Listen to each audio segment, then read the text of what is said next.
বিশ্বকবি রবীন্দ্রনাথ ঠাকুরের খনিকা কাব্যগ্রন্থ থেকে আজ আমি একটি বিখ্যাত ছোট্ট কবিতা পাঠ করে শোনাব। কবিতা সমাপ্তি। শুরু করছি।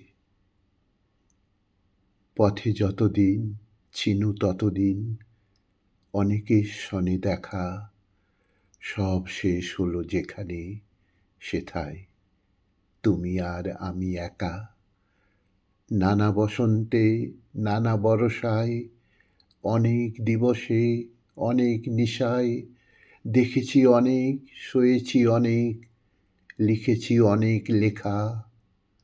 পথে যতদিন চিনু ততদিন অনেকের সনে দেখা। কখন যে পথ আপনি ফুরালো, সন্ধ্যা হলো যে কবে, পিছনে চাহিয়া দেখিনু কখন চলিয়া গিয়াছে সবে।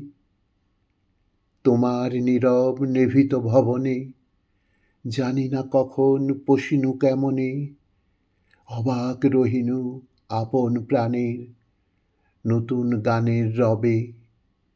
কখন যে পথ আপনি ফুরালো, সন্ধ্যা হলো যে কবে, চিহ্ন কি আছে শ্রান্ত নয়নে, অশ্রু জলের রেখা, বিপুল পথের বিবিধ কাহিনী আছে কি ললাটে লেখা।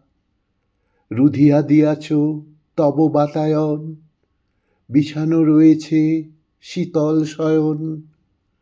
তোমার সন্ধ্যা প্রদীপ আলোকে তুমি আর আমি একা। নয়নে আমার অশ্রু জলের চিহ্ন কি যাই দেখা, নয়নে আমার অশ্রু জলের চিহ্ন কি যাই দেখা।